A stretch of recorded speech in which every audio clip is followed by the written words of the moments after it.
Vivo just launched their V27 line of phones, which promises to deliver studio-like quality no matter the lighting conditions. But are these claims real, or is this the usual spiel that we hear from marketing brands? That's what we'll figure out, Ruth, in this video. Hey guys, my name is Avram. And I'm Ruth. So let's kick things off with the specs of the cameras. The vanilla model's main highlight is the custom 50-megapixel Sony IMX766V main camera that has both OIS and dual ultra stabilization. Things are awesome in the front too because there's a 50-megapixel HD-AF selfie camera for those nice crispy shots. On the other hand, the V27e, it's a 64-megapixel Samsung ISOCELL GW3 sensor that also has OIS and EIS dual ultra stabilization built in. The front camera is a 32-megapixel HD selfie camera. These are both real contenders.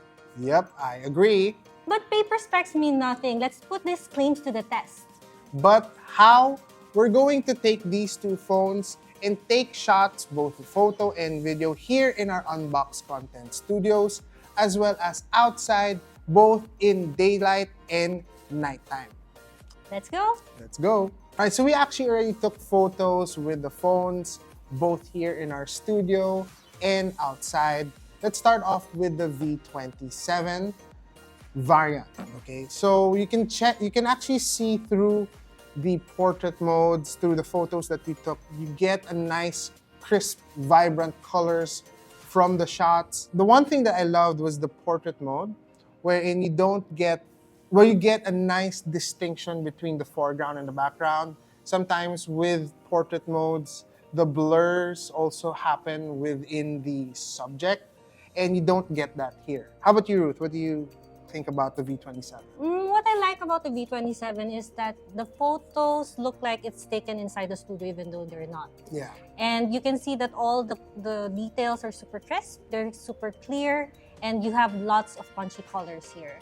Actually, if you take a look, and we don't tell you which we took here in the studio and which we took outside, you actually can't tell much of a big difference between them because you get good lighting, you get good crisp photos, and it's actually seen not just in portrait modes, not just with human subjects, but even when it comes to objects and even in nighttime mode, right? Yeah, the lighting quality is super good with these phones. Yes, even I like this photo over here. It's even though it's a darker room setting, you actually get nice crisp colors in the front, especially with the subject, and you get you can still see that it's somewhat dark at the back. Yeah, I totally agree. Now let's move on to the V27e. What are your initial thoughts, Ruth? For me, for the V27e, you can see that the photos are also not as refined as the V27 one. However, they are still social media worthy. Yeah. They are still super postable. The colors are still good. I can say that you can still see the vivid colors. It's not as refined, but it's still really good in my opinion. Yes, I actually somewhat agree, but you still get great quality with both phones. You still get that studio-like vibe to it.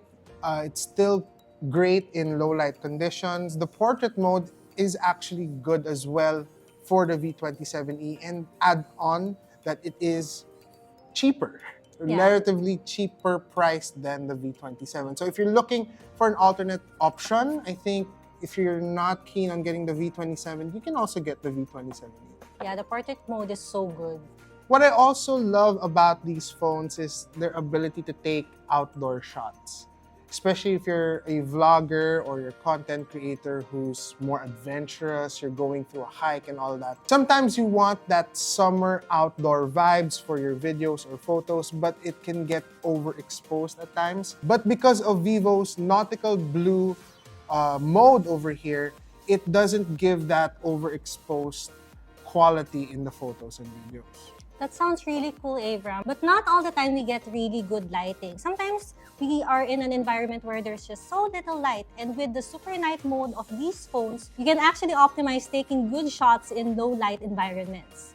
So you have to say goodbye to noise. It's perfect for those now who are into taking videos and photos in low light conditions, those party people out there, those who are into taking photos of camping scenes and whatnot. And it also helps with what they call as the aura light portrait mode. I think this is one of your favorites. Yes, this is my favorite part. So we are gonna be turning it on. Vivo said this is how to do it. All you have to do is go to portrait mode, and then you have to turn on the flash. You can see the flash icon in the upper left corner of the phone, and it will turn on like this. Wait, you went ahead of me. Let me do it as well. Oh, there. And this is available for the Vivo V27 and V27e. And it's a great addition, I feel, wherein you get nicely lit shots. It doesn't feel like you have a flashlight pointed straight to your face. It gives good detail, especially in low light conditions as well. You get to see the foreground and the background really distinct, even when it's dark. Yeah, it's so cool. It's concert time. Despite the software optimization for both phones, admittedly, the V27 has a better camera performance because of its tried, tested, and proven Sony IMX766V sensor. And it's also a cool feature that this is a customized camera, giving more great performance for this phone. But then again, it doesn't mean that the V27e is a less superior phone. And although we took a lot of photos inside the fancy studio like this, with the V27 series, you can also have as much good quality in your shots. So we've been talking a lot about photos, but how about the video quality in these phones? It actually has a hybrid stabilization with the combination of EIS and OIS. One thing that I look for whenever I shop for a smartphone is the videos. It's not always about the pictures. As a content creator myself, I like to make sure that the quality of the videos are super good. So I actually took it out for a test, and I took some videos for a sample vlog, and let's take a look. Testing out the Vivo V27, and it's kind of windy today and also very much sunny. However, I'm really in love with this phone. I love the features. I love the photography, like how refined the pictures look and how detailed I am seeing the quality in these photos. And right now, we are at the promenade. Take a look at the parking lot. Say hi, Abram! Hi, Abram! Hi, Abram!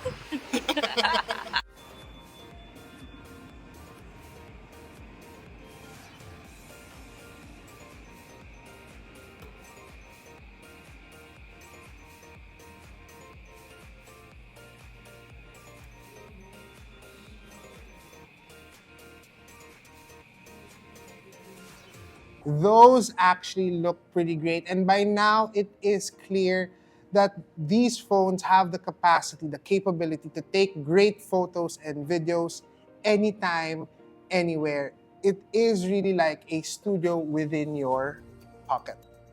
Yeah, we've already proven the camera, so let's go to other stuff. Which means More specs. So the vanilla V27 comes with a mid-range Dimensity 7200 processor that's paired with up to 20 gigabytes of dynamic RAM for more effective multitasking.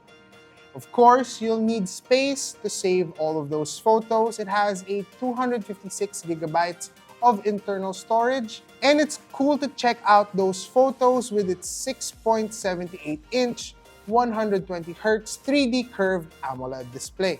The more affordable V27e, on the other hand, is also capable with a Helio G99 processor with 8 gigabytes of RAM with additional 8 gigabytes extension via software and 256 gigabytes of storage. We know some people like flat displays better, so here you go! Oh, and it also has 120Hz refresh rate, AMOLED, punchy colors. Both phones will last to up a day with its 4,600 milliampere battery, and they have 66 watts fast charging, which will get your phone fully charged in around just an hour. The Vivo V27 lineup is a great option for people who want good all-around phones that put photography and content creation at the center. Also, they're relatively well priced. The V27e is priced at 16,999 pesos, while the V27 is priced at 24,999 pesos. But there's a pre-order promo for the V27e until March 24 and the V27 up until April 15. You'll get a free Vivo V27 series VIP card where you can enjoy exclusive brand privileges as well as a free limited edition Bluetooth TWS headset until supplies last. With those both, these phones are a steal. Yes, and that's pretty much it for us. Once again, my name is Avram. And I'm Ruth. Catch us on our next video.